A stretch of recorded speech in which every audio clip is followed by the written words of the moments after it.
श्री स्वामी समर्थ महाराज की जय। श्री स्वामी समर्थ महाराज की जय। श्री स्वामी समर्थ महाराज की जय। श्री गुरुदेव दत्त। श्री गुरुदेव दत्त। श्री गुरुदेव दत्त। श्री स्वामी समर्थ। आज आपण जाणार आहोत कांदिवली पूर्व येथे असलेल्या स्वामी समर्थांच्या मठामध्ये। तर तिथे कसं जाता येईल हे मी तुम्हाला दाखवतो। आता आपण उभे आहोत कांदिवली ईस्ट या भागामध्ये। इथनं जर वर बघितला तर तुम्ही हे स्कायवॉक आहे, या बाजूला स्टेशन आहे, आणि तुम्ही चर्चगेट बाजूने बाहेर आलात तर हा आपला हा आकुर्ली रोड पडतो आपला। कसं जायचं पुढे ते आपण बघूया। इथून मठापर्यंत आपल्याला शेअर ऑटोनेही जाता येतं। मठापर्यंत जाण्यासाठी शेअर ऑटोने 10 रुपये रिक्षाचं भाडं घेतात। इथून तुम्ही वरून स्कायवॉकवरून चालतही जाऊ शकता। हा स्कायवॉक जो आहे तो हायवेपर्यंत जातो। तिथून आपल्याला हायवे क्रॉस करून समोर जर आपण गेलो तर आपल्याला स्पोर्ट्स ऑथॉरिटी ऑफ इंडियाचं मेन गेट दिसेल। ते स्कायवॉकचं एंड होतं। इथून सरळ रोड क्रॉस करून गेल्याच्या नंतर समोर उजव्या बाजूला आपल्याला स्पोर्ट्स ऑथॉरिटी ऑफ इंडियाचं गेट दिसेल। इथून सरळ गेल्याच्या नंतर आपल्याला बाणडोंगरी हायवे दिसेल। त्याचबरोबर सॅफ्रॉन रेस्टॉरंट आहे या एका बाजूला। समोर पाहिलात तर आपल्याला आकुर्ली मेट्रो स्टेशनचं ट्रॅक दिसेल। तुम्ही जर हायवेने येणार असाल तर तुम्ही आकुर्ली मेट्रो स्टेशनपासूनसुद्धा चालत येऊ शकता। इथे आत गेल्याच्या नंतर आपल्याला स्वामींचं मठ डाव्या बाजूला दिसतं।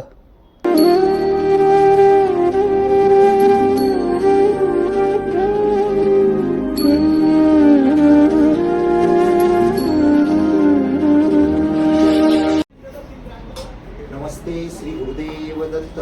श्री स्वामी समर्थ। या ठिकाणी आम्ही श्री स्वामी समर्थ मठ स्थापन करण्याचं महत्त्वाचं कारण म्हणजे आमच्या परिसरामध्ये दिगंबराचं वटवृक्ष, त्याच्या बाजूला आपण एक श्री स्वामी समर्थ मठ स्थापन करण्याची एक इच्छा मनामध्ये झाली। त्या अनुषंगाने आम्ही एक जुलै 2023 मध्ये या ठिकाणी मठाचं स्थापन करण्याकरिता भूमिपूजन केलं। आणि जेव्हा आम्ही चालू करत होतो मठ बांधण्याकरिता तर त्यावेळेस आम्हाला बरीच अडचणी आल्या। पाऊस त्यामध्ये चालू, पावसामध्ये पाऊस आला की खड्डा खोदल्यावर त्यामध्ये पाणी, परत बांधकामं करता येणारे जे मटेरियल आहे ते बरेच वेळेस मिळत नव्हतं, आणि काही कारणास्तव मिळत नव्हते आम्हाला, आणि बऱ्याच अडचणी आल्या। त्यामुळे आम्ही ठरवलं की हळूहळू आपलं काही पण होऊन द्या, आणि श्री स्वामी समर्थांना रोज आम्ही सांगायचो, श्री स्वामी समर्थ मठाकरता आम्हाला आमच्या पाठीशी उभे राहा आणि आम्हाला आशीर्वाद द्या। अशा तऱ्हेने मठ आमचा बांधून जुलै महिन्यात पूर्ण झाला, आणि 30 जून 2024ला आम्ही या ठिकाणी श्री स्वामी समर्थांचे प्राणप्रतिष्ठान केले। खूप छान वाटलं, एवढं असं की मनापासून एकदम की स्वामी समर्थ आमच्या समक्षच उभे।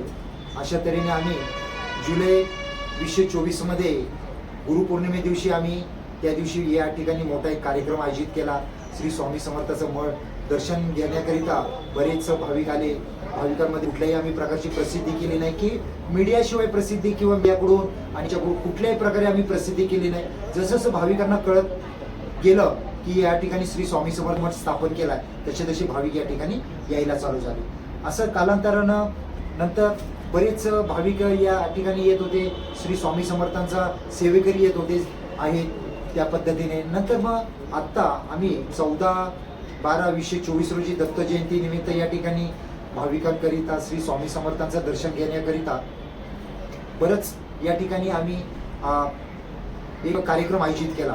तो कार्यक्रम आयोजित केला आणि आम्हाला वाटलं की 400-500 लोक येतील, परंतु या ठिकाणी आम्ही बघितलं श्री स्वामी समर्थांचं दर्शन घेण्यासाठी 1000 ते 1200 लोक आले, आणि त्यांना महाप्रसाद सुद्धा आम्ही ठेवला होता, परंतु महाप्रसादात सुद्धा कुठलाही प्रकारचं कमी पडलं नाही. हीच श्री स्वामी समर्थांची सेवा आहे आणि श्री स्वामी समर्थांची कृपा आहे. श्री स्वामी समर्थांची आम्ही या ठिकाणी नित्यनियमाने सेवा करतो.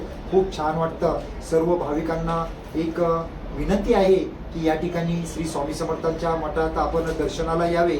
ही सर्व भाविकांना एक नम्र विनंती आहे. श्री स्वामी समर्थ. श्री गुरुदेव दत्त. श्री गुरुदेव दत्त. श्री स्वामी समर्थ. व्हिडिओ जर शेवटपर्यंत पाहिला असाल तर चॅनलला सबस्क्राईब करा.